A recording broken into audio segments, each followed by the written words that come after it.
Welcome back to the Your Most Interesting Story podcast. My name's Rob, and each episode my co-host Jake and I hear about and dig into the most interesting thing that's happened to someone in their life. These are first-hand, true stories told by the people who experienced them. This episode's guest moved half a world away to spend hundreds of hours underwater, with a camera in his hands. Have a listen to Rob Kidston's most interesting story. I remember when I was little, I would always get locked in on watching the Discovery Channel, or if you watch Shark Week, and you're like, oh man, this is so cool. Or National Geographic, and you watch all these documentaries on sharks or whatever it was, anything of sea life. I'm just really into it. I grew up in Ohio, we're landlocked. Ohio is about 350 miles from the nearest ocean, which is pretty much a full day's drive. Although it could be worse. The point on the continent that's the farthest away from any ocean is in Bennett County, South Dakota. That point is also known as the North American Pole of Inaccessibility. Never really dreamed I would ever be able to do anything beyond just watching it on television. It just seemed impractical. Whether he could dream it or not, something seemed to be mapping out a course for Rob to the coast, but not without a few speed bumps along the way. When I was in college, I took the scuba class. I would be thinking to myself, I almost can really do some of this stuff. It's not natural to breathe underwater for sure. One part of the course, he took the scuba gear and they threw it in the middle of the pool. And they said, now go jump down there, put your mask on, get your regulator on, put all your gear on, and then come back up. I'm like, oh my gosh, this is intense. But Rob figured it out, and he passed the class. However, getting open water certified was a totally different story. You see, he couldn't afford the trip the class instructors had orchestrated down to the Florida Keys. It wasn't until 8 years later that he finally did get certified, and it definitely wasn't in sunny Southern California. And I remember getting up real crazy early, going in a lake in November where the water was 50 degrees with 2.5 feet of visibility. And I'm like, boy, this is rough. But I'm like, I'm going to grind this out. I am not going another 8 years, but I got it done. Finally, I'm scuba certified. Let's go to our 7 years now. And I was getting into strength and conditioning. I get a phone call and they're like, hey, Robbie, we got a job for you. And they started telling me all the locations of where the possible opportunities were. We got in North Carolina. We got one in Florida. There's one in Washington, and there's one in Japan. And I'm like, whoa, that's too far away. I'll open myself up to almost anything but Japan. The farthest distance from an ocean in the entire country of Japan is about 70 miles. That's about 1/5 of the distance relative to Ohio, probably just over an hour's drive. Of course, Rob wasn't thinking about this at the time. Like, okay, well, we'll see what we can do, and we'll give you a call back. Day goes by, they call me back. They're like, well, everything's filled but Japan. And I'm like, it's the other side of the world. How practical is that going to be? I'm like, this is overwhelming. I don't even know how to speak Japanese. I'm like, what am I going to do? This is crazy. I talked over with my family. I remember talking to my dad specifically, and he's like, if it doesn't work out, you always just come home. And so I thought to myself, if I didn't do it, I'd always wonder about what it was like. So I'm like, you know what? I'll give it a shot. I get out there, and I didn't realize I was going to be in Okinawa, Japan. So Okinawa is kind of like the Hawaii of Japan, just east of Taiwan, with a chain of islands. But I didn't realize how incredibly clear and how much biodiversity and how much stuff was really in the water. Okinawa is the birthplace of karate. It's also one of the world's 5 blue zones. Blue zones are regions known for their high life expectancy and the health and longevity of their residents. Okinawa's subtropical climate supports a rich diversity of flora and fauna, including the Iriomonte cat, a rare species estimated to have fewer than 100 individuals remaining in the wild. I was kind of blown away. I'm like on a tropical island on volcanic development that's actually got all this coral reef that goes on for miles and miles and hundreds of feet of visibility. I'm kind of like really in the best when you think of diving and opportunities to actually see some pretty crazy stuff. Isn't it funny how things work out sometimes? And so I thought to myself, okay, well, I'm here. This is my chance. And then I was like, I got to get a refresher because I haven't done anything in the ocean. All I've done is in a lake with 2.5 feet of visibility. So I find this scuba instructor, and they're everywhere. There's like these dive shops, and some of them are Americanized. And so we're going to do a refresher. We're going to just walk from the shore, and I'm going to get in the water, and we're going to just start swimming. And he's just going to kind of watch me go over the gear and making sure your regulator that you breathe through is all working properly. I remember getting in the water and just being completely overwhelmed and nervous. I'm just like hyperventilating. And I'm like, okay, try to get calm. Because it's just that feeling of, oh my God, I'm underwater and I'm breathing and my feet aren't touching the ground. And it's just really nerve-wracking at first. It's not unusual for scuba divers to have anxious feelings the first time they're in open water. In addition to what Rob described, the pressure changes can be unsettling, not to mention getting used to the equipment and all the other unfamiliar sights, sounds, and sensations. Anyone that thinks that like scuba diving right off the jump is very normal and think just jump in the water and swim, that's not true. You really got to get your mind right because it has nothing to do with how good of a swimmer you are. It has to do with how comfortable you are with the water.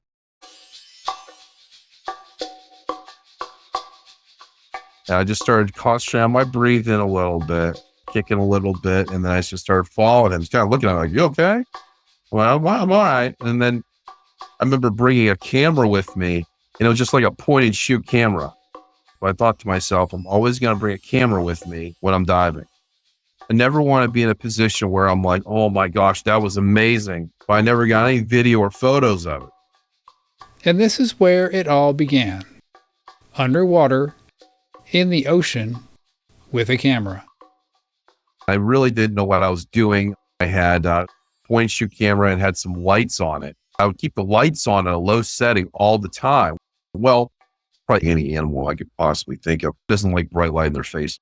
So what I did was I took baby socks with rubber bands and I put them over the lights so they would actually diffuse the light a little bit more. So it was just a little bit softer.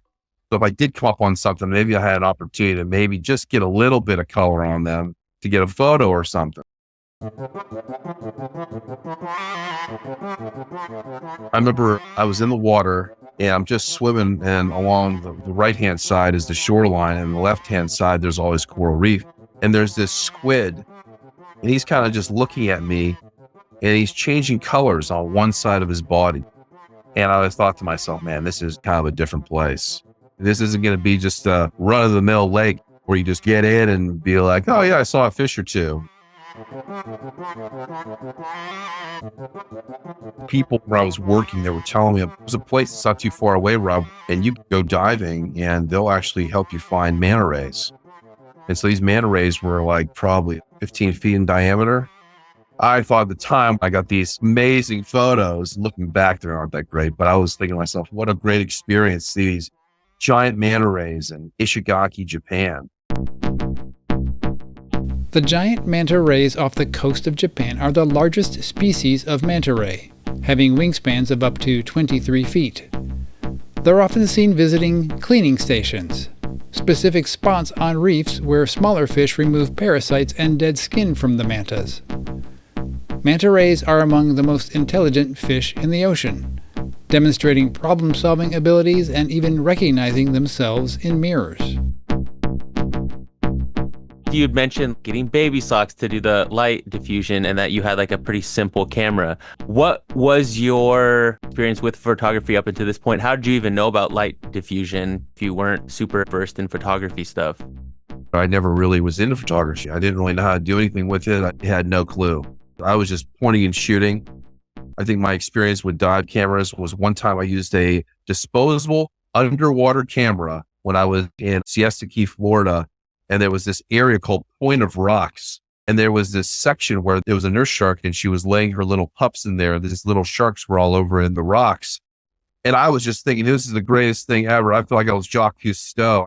I was 23 and I was so excited. And I got this snorkel and I got this disposable underwater camera. And that's my experience with shooting underwater. I had no idea how to do any of it. So for me, it was completely brand new. But that changed quickly. On a recommendation from one of the local dive instructors, Rob even traveled to Bali and the Philippines, attending workshops to improve his photography skills. It was obvious that this was his passion. I go back to Okinawa. I'm practicing because I'm diving all the time now. I'm doing 6 dives a week. And now I'm just getting better and better at the photos. You know, it's just instinct now. And I'll do a lot of night diving. And that's when like a lot of stuff starts coming out from the deep. And you don't have to really be that deep. I mean, you could be in 30 feet of water and you got a lot of stuff you would never normally see during the day. Most night dives, surprisingly, the visibility is actually pretty good as long as you got enough light. But light can only go so far. So you're coming up on something, you can see it a little bit, but you're not going to really see it until you get up real close. At what point does this become dangerous?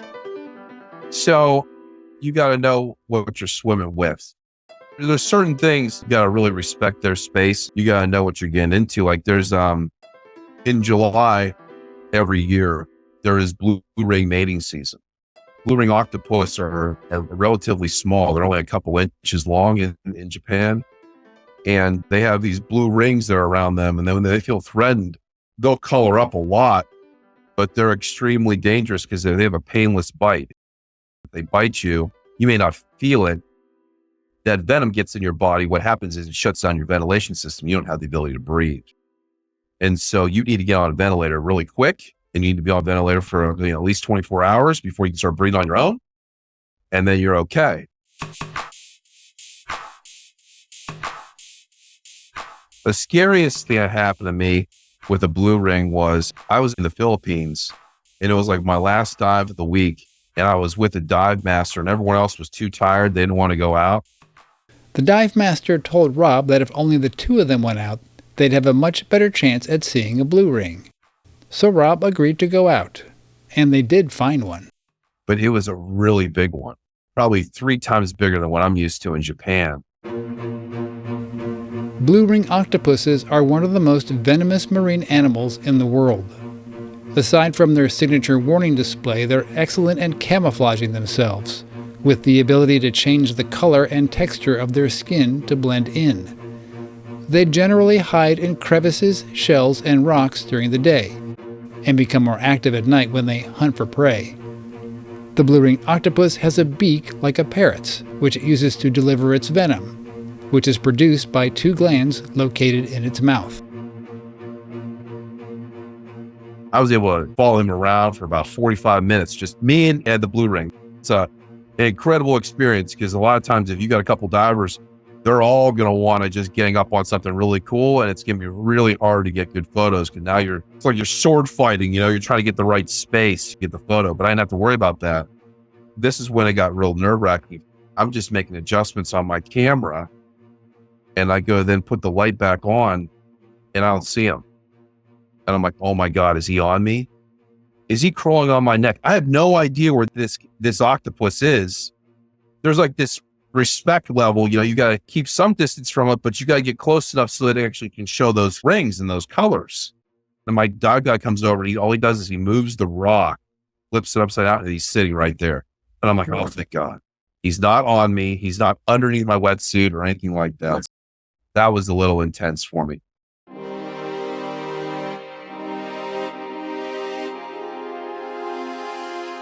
The only other time that I was actually in a position where I actually felt a little bit crazy, I remember this very specifically. I was on a night dive and we're coming back from the dive. We're about to work our way up to the shoreline. And there was something in the water that I still don't know to this day really what it was. It was a very large squid-like thing. It looked like a giant cuttlefish / squid. It was very big. This thing was like as big as a love seat. And I never saw a squid that big before. Normally, you come up on something like that and you put some light on it, they're going to look at you real quick and they're going to take off. But this didn't. This guy sat there and said, okay, now what? I'm like, whoa. And then I started swimming a little bit closer to him and he still stayed there. And then I'm like getting nervous because I'm like, I don't know what this is. And then finally he just took off. We both dove a couple hundred dives. So we've logged over 500 hours at this point, both of us. Kind of looked at each other like, what was that?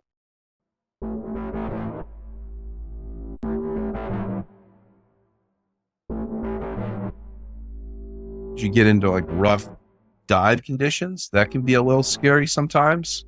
Kind of like, okay, maybe I wasn't ready for that, but I'm glad I got out of that. Obviously you want to survive, but you want to kind of enjoy it. I'm not like one of these guys that's like, okay, let's go to 200 feet, or let's really push it. I'm like, no, all the good stuff's usually at 45 feet or above when you get all the good photos. I remember I was talking to some guys about cave diving. When you're doing cave diving, you go around corners and stuff, and you have to use these ropes, kind of like use your breadcrumb trail to figure out how to get back out of the cave. Cave diving in the ocean is one of the most dangerous forms of ocean exploration. Due to the silt and debris that's easily stirred up by the divers, visibility can be extremely bad, not only limiting forms of communication like hand signals, but also leading to disorientation. Strong currents can pull divers deeper into the cave systems, making it difficult to exit. And certain venomous or territorial animals like jellyfish or octopuses can be a handful if encountered in a confined space. And I go, what do you do if the rope breaks? They're like, the rope doesn't break. Okay. I'm like, no, thanks.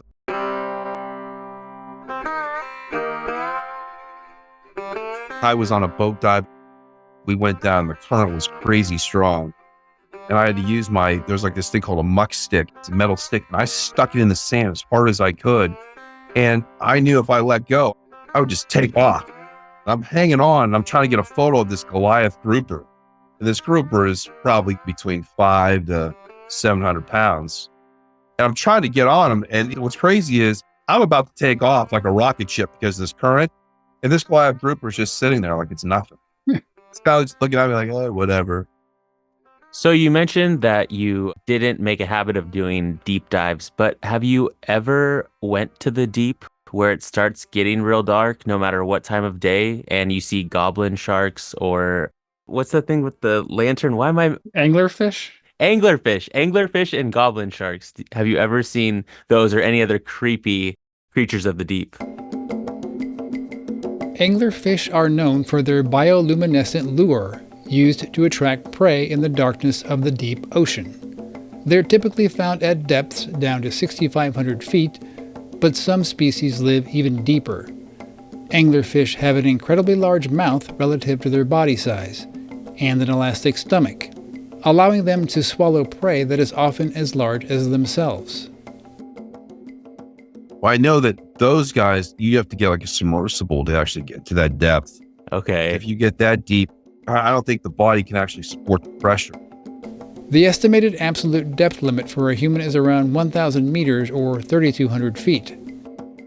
At such depths, the pressure can crush lungs, lead to severe gas toxicity, as well as other life-threatening issues.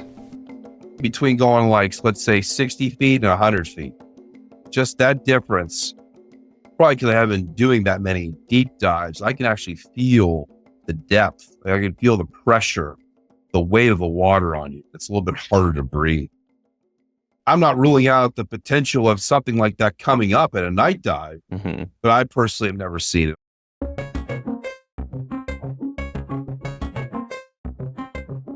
What's the rarest fish you've ever seen? Probably blue ring octopus is up there because they're extremely rare. And what's crazy is after a while, we'll see hundreds of those. But I think those Japanese reef fin squid, that was pretty rare. I only saw that one time. And I've done over probably 700 hours underwater. We're about to run out of air. We're only at 30 feet, but it's not that big of a deal. But still, we've been in the water for like almost 3 hours. And my dive partner starts tapping on his tank and he's seeing something. I know there's something good. because he's like banging on, he's flashing his lights. So I go over and there's this Japanese reef fin squid and he runs out of camera battery. He can't take any more photos. He's like, "This is all on you, Rob." And I followed him around for probably about 20 minutes until I ran out of there because I knew that was going to be a one in a lifetime kind of opportunity.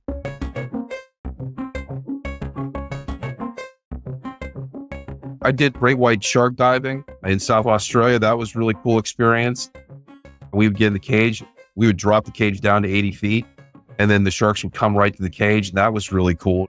I got the sharks so close that the sharks would actually hit the front end of my camera.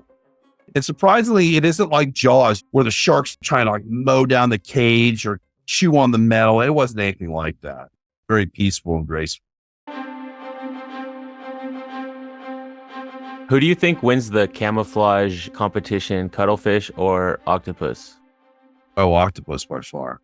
They can blend in. They can look just like a rock. In addition to color and texture changes, some species of octopus take camouflage even further by mimicking the shape and movement of other sea creatures. They're highly intelligent with the ability to solve complex problems and use tools. They can escape predators by expelling a jet of water, quickly propelling them away. Octopuses have 3 hearts and blue blood.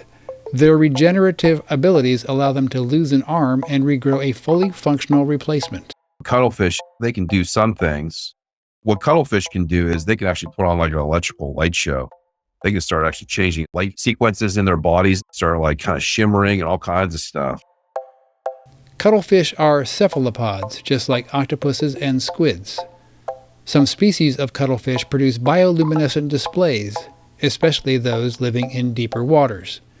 They do this by manipulating light-producing cells in their bodies. But the octopus can blend into anything. Yeah. You don't even see them.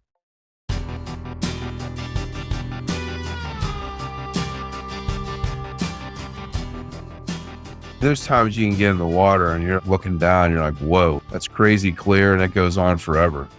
What puts it in perspective for me, okay, this is where I dove tonight.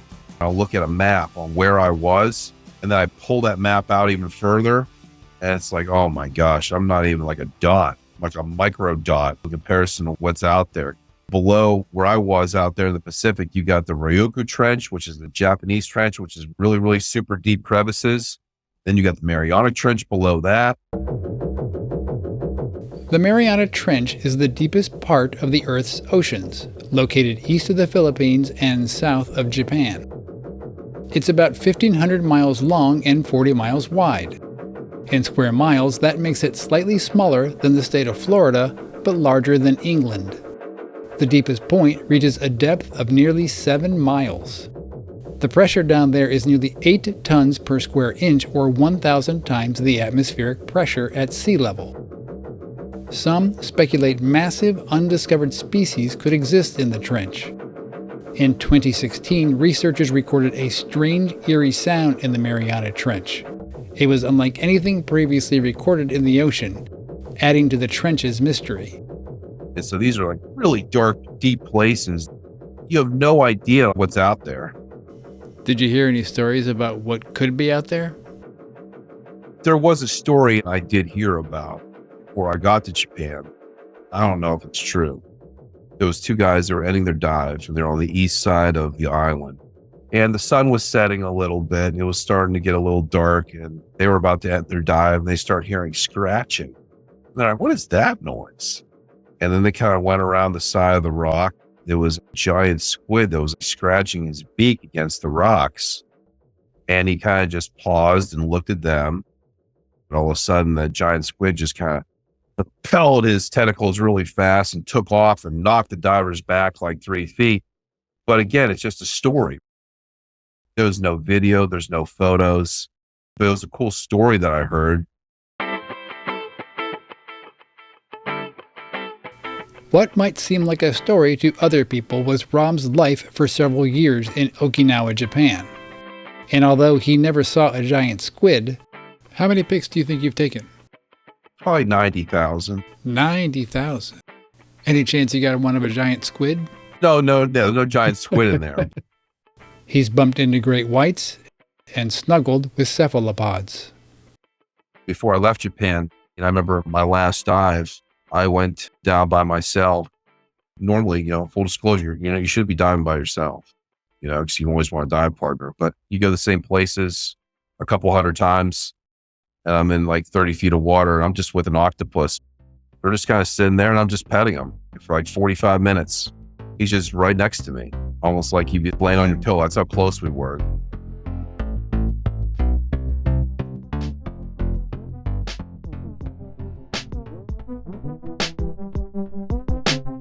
And that's going to bring Rob Kidston's story to an end.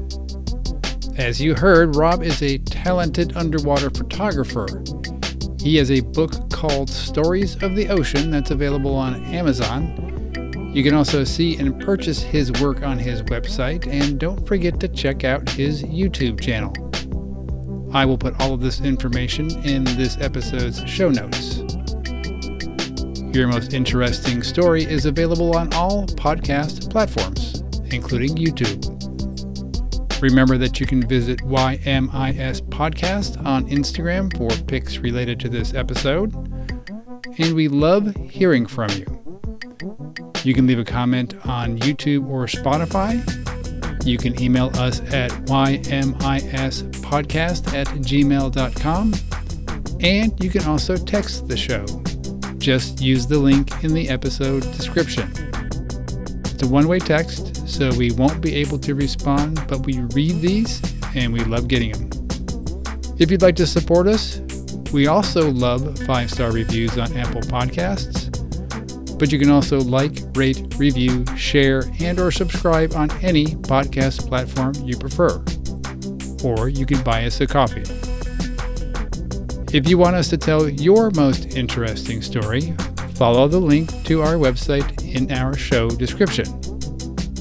Until next time, be interesting.